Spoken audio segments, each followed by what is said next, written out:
Merhatikan masalah kasus FS kemarin Mang, enak kan Oh iya. medenya Ya. sidang gitulah. Ada pelajaran yang kurang diambil.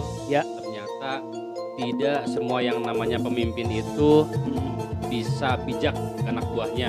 Oke. Seperti contoh di kasusnya, itu jelas bahwa ada anak buah yang dikorbankan oleh pemimpin. Betul. Jadi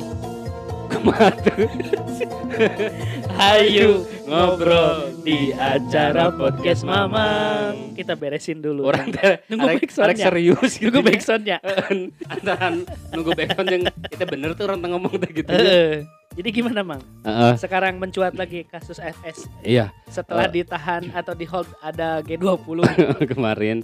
Jadi masih proses persidangan lah gitu, mudah-mudahan cepat ada hasil keputusan lah dari pengadilan gitu. Cuman tadi pelajaran kurang diterima katanya, kok FS ini tadi jelasnya dia mengorbankan nyawa seseorang, kemudian mengorbankan jabatannya, ternyata juga mengorbankan anak buahnya sendiri gitu. Jadi ya intinya mah sebagai seorang pemimpin harus benar-benar bijak gitunya, bagaimana mau bertindak atau bertingkah laku, apakah itu merugikan diri sendiri ataupun orang lain sebagai bawahannya gitu. Karena tadi di episode ini orang teh bakal ngebahas masalah pemimpin. Jadi asa inget tadinya gitu Mang. Oke. Leadership berarti. Betul. Leadership sama kepemimpinan. Kepemimpinan. Cuma pemimpin. Pemimpin sosoknya berarti. Lebih ke betul. Sosok leader.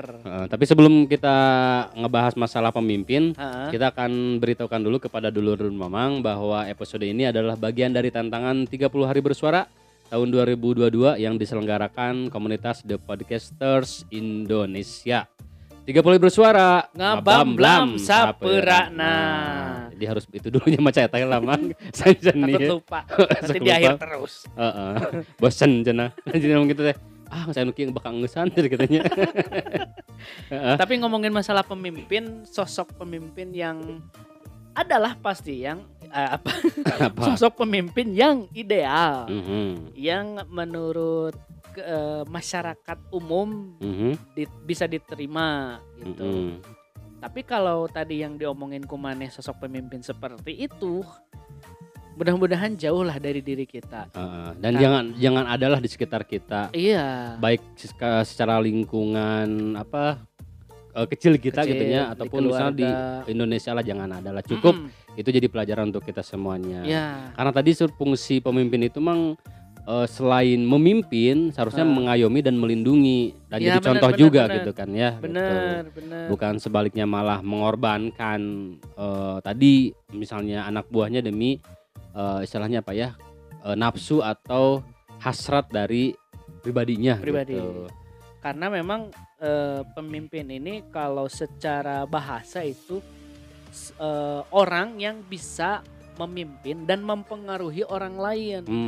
Itu pemimpin ini. Karena ya mau gak mau ketika seorang pemimpin itu sudah ditunjuk harus bisa menggulirkan, harus bisa mempengaruhi orang-orang yang ada di bawahnya atau subordinatnya untuk bisa menggiring lah atau bekerja sama ketika memiliki satu misi atau satu visi atau satu pekerjaan.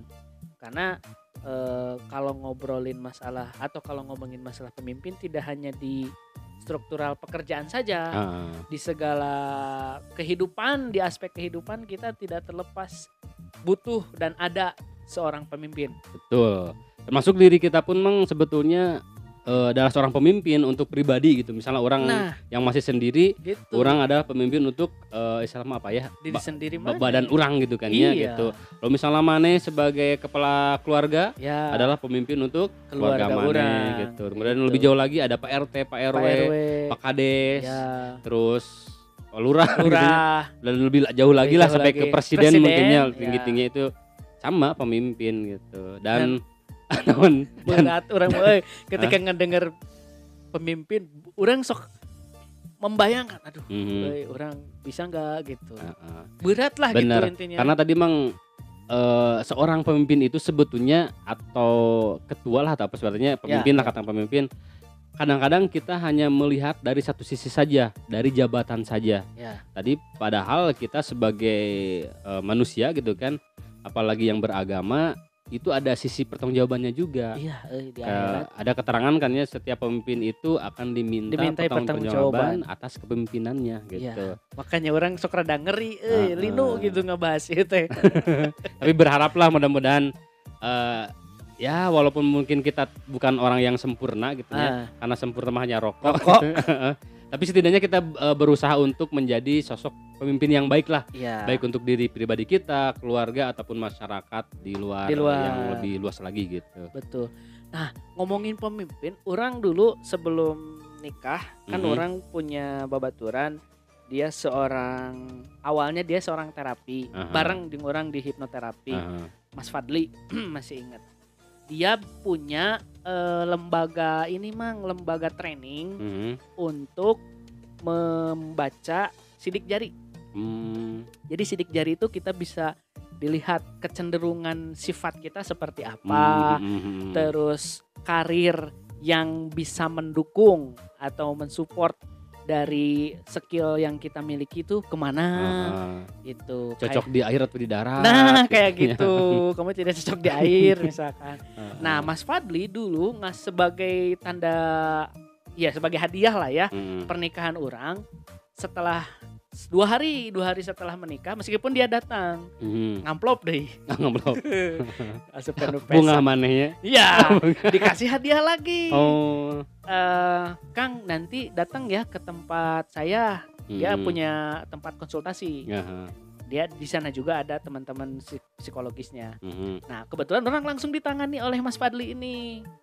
Dia punya alat sidik jari. Jadi kita sebelum ngisi data dulu lah dan lain-lain. Kita ini dulu di kayak mesin fingerprint absenan itu tuh di kantor-kantor tuh. Nah, pakai itu, tapi beda ini mah. Kayak mesin laminating bukan laminating, fotokopian. Jadi 5 jari semuanya mah. Pendeteksi nanti sidik jari gitu. Semuanya 5 kiri kanan. Begitupun dengan istri orang kiri kanan. Nah, keluarkan hasil printannya sidik jari orang. Terus secara keilmuannya Mas Fadli itu dicocokkan ini kemana orangnya ini. Orang yang menjadi garis bawahi dulu sempat kaget orang loh. Orang ternyata lemah di leadership. Oh, mana teh? Yes.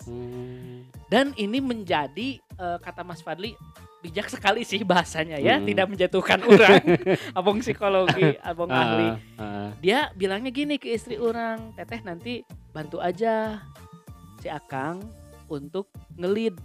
Ya untuk misalkan membuat sebuah keputusan, apalagi keputusan besar, nanti dibantu ya sama teteh.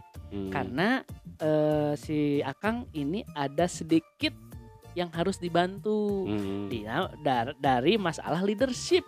Orang kaget bang, orang si Gana bakalan gak bisa memimpin rumah tangga gitu, karena udah kaget duluan mang. Yang digarisbawahi ku orang sebenarnya banyak ya hasil bacaannya itu dari 10 jari orang, tapi yang digarisbawahi adalah orang wah lemah di leadership. Dan beberapa tahun kemudian bener mang, orang merasa itu teh orang harus orang butuh pendamping yang memang bisa memberikan support dan menjadi seorang kontributor untuk memutuskan sesuatu. Makanya orang alhamdulillah sih istri orang bisa menerima orang. Dan geus akad atuh menyarek ngeungesan. Mas kawin geus dicokot kan. Geus dipake nya. Bener mah kumaha. Alhamdulillah supportnya tuh kalau misalkan dia tahu kalau orang sering ngahuleng, sering ngelamun, orang pasti memikirkan sesuatu. Bercerita gini. Apalagi masalah kerjaan, akhirnya istri orang ya udah gini keputusannya kalau misalkan jadi akhirnya istri orang harus mendalami benar-benar secara detail masalah orang sehingga istri orang membuat keputusannya sendiri versi dia. Dan orang pun sebetulnya punya keputusan, tapi orang suka make sure, suka memastikan ini bakal gimana ya kalau gini. Dan sampai sekarang mang Makanya orangnya sok kalau misalkan apa dalam memutuskan hal-hal yang receh, backsound pun orang kan kemana? Pasti iya closingnya. Ngerasa tiap episode orangnya tiap ngedit. Itulah orang mang. Dalam leadership goreng jelek mang orang mang. Makanya mungkin dari sanalah akhirnya orang menyadari, oh selama iya dalam organisasi, di sekolah, di kampus, di tempat kerja, orang tidak dipercayai menjadi pemimpin. Karena mungkin karakter dasarnya itu. Dan sebetulnya bisa diasah atau dilatih lah ya untuk seorang menjadi seorang decision maker. Mungkin orang yang kurang belajar gitu ya. Iya. Namun orang pribadi sih mau boleh cerita gitunya.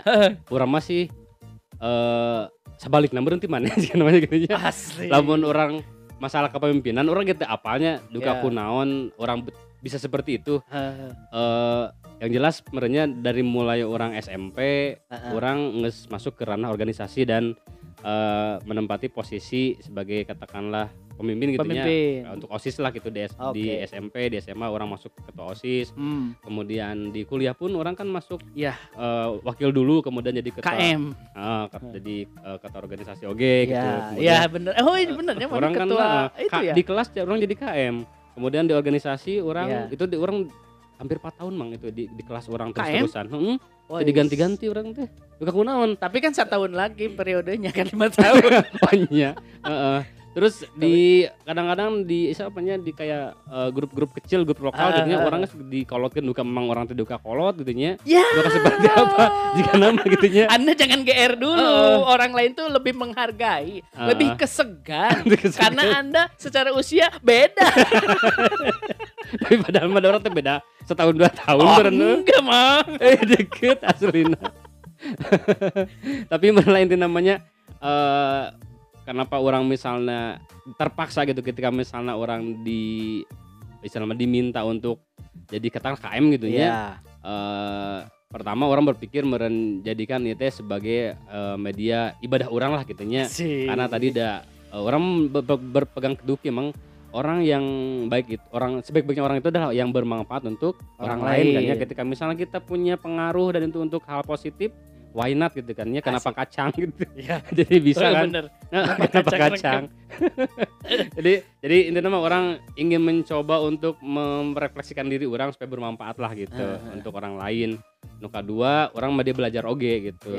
Jadi bagaimana sih gitu ya, pastilah semua orang akan bertahap gitu ya mempelajari suatu hal termasuk dalam proses kepemimpinan tadi. Jadi mungkin dari cara bicara, kemudian cara pola pikir, termasuk belajar untuk bijaksana dan sebagainya gitu ya dalam menanggapi persoalan-persoalan dalam lingkungan kepemimpinan orang gitu tadi. Jadi nanti intinya mah orang menyadari emangnya di dunia ieu teh aya 2 hal nu pasti. Apa? Dipimpin dan memimpin. Dimanapun untuk urusan kecil pun gitunya di dunia ieu teh mau terlepas tadi 2 hal tadi bahwa memimpin dan dipimpin dan memimpin. Nah tapi masalahna lamun orang misalnya mung jadi pemimpin berarti orang kudu mau atau siap untuk dipimpin. Tapi kalau misalnya orang tadi tidak mau dipimpin berarti harus jadi pemimpin. Tapi masalahna aya pepatah mengatakan lamun misalnya orang termasuk orang yang tidak mau dipimpin sama sekali artinya Anda jangan pernah ingin menjadi orang atau jadi sosok yang pemimpin karena dia tidak akan selamanya lebih paham ilmunya bagaimana menjadi pemimpin yang baik karena dia tidak mengalami dulu proses bagaimana dipimpin oleh seseorang gitu. Nah, mulai dari sekarang orang serahkan urusan konten, urusan skrip ke mana?